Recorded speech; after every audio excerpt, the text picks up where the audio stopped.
Nairobi, a city pulsing with life. The streets are usually filled with the vibrant energy of its people, bustling markets, and the constant hum of activity, a melting pot of cultures. Here, traditions from different tribes and communities blend seamlessly, creating a unique tapestry of life. Now a scene of chaos. Smoke fills the air, obscuring the once clear skies.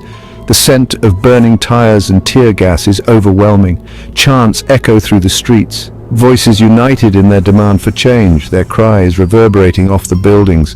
The reason? Kenyans are fed up. Years of unfulfilled promises and systemic corruption have pushed them to the brink.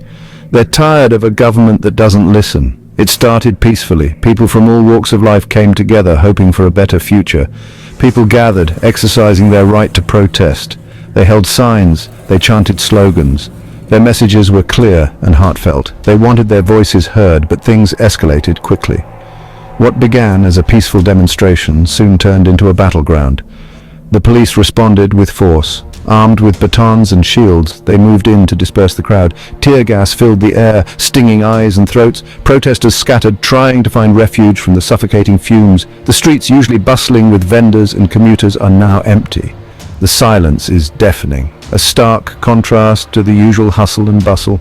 Businesses are closed, their metal shutters pulled down tight. The economic impact of the unrest is palpable. The air crackles with tension. Every sound, every movement is amplified in the eerie quiet. Fear hangs heavy in the air. Residents stay indoors, peeking through curtains, uncertain of what the next moment will bring. This is Nairobi on edge, a city caught between hope and despair, its future hanging in the balance. Kenya's economy is struggling. The signs are everywhere, from the bustling streets of Nairobi to the rural villages. The once thriving markets are now shadows of their former selves. Inflation is soaring, making basic necessities unaffordable for many. Prices of everyday items like bread, milk and vegetables have skyrocketed, leaving families to make tough choices about what they can afford. Unemployment is rampant, especially among the youth. Young people, full of potential and dreams, find themselves without opportunities, their aspirations stifled by a lack of jobs. Into this powder keg, the government tossed a lit match, a raft of new taxes. These taxes were introduced with the promise of stabilizing the economy, but the reality on the ground was far different. These weren't just any taxes. They targeted essential goods and services. Fuel, food, mobile money transactions. The very lifelines of daily life were now more expensive. Things ordinary Kenyans rely on every single day. The cost of transportation surged, making it harder for people to get to work or school. Food prices climbed, leading to empty plates and hungry children.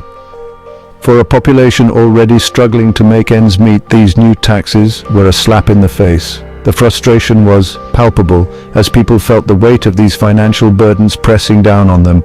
They felt like the final straw, pushing many over the edge. The sense of injustice grew as the gap between the rich and the poor widened even further. The protests were a cry of desperation, a collective roar against a system that seemed rigged against them. People from all walks of life took to the streets, united in their demand for change, for a fairer system that would give them a fighting chance. Imagine waking up one morning and not being able to go to work. The streets you once walked freely are now filled with chaos and uncertainty. Your children can't go to school. Their laughter and learning are replaced by the sounds of unrest and the sight of closed gates. The streets are too dangerous, public transport is paralyzed, shops are closed. The once bustling markets and vibrant neighborhoods now resemble ghost towns. This is the reality for millions of Nairobi residents. Every day is a struggle to find normalcy amidst the turmoil. The protests have brought the city to a standstill. Life as they knew it has been put on hold, with no clear end in sight. The economic impact is devastating. Businesses that once thrived are now on the brink of collapse, and the livelihoods of countless families hang in the balance. Small businesses, the backbone of Kenya's economy, are struggling to survive. The fear is palpable. Owners worry about their future, unsure if they will ever recover. Parents are afraid to let their children out of their sight. The fear of the unknown grips them as they try to protect their loved ones. Commuters are stranded, unable to get to their destinations. The daily routine of going to work or visiting family has become a daunting task. The sick and injured struggle to reach hospitals. Medical care, which is already stretched thin, becomes even more inaccessible. The protests have created a ripple effect of disruption and fear. The sense of community is overshadowed by uncertainty, as everyone waits for a resolution that seems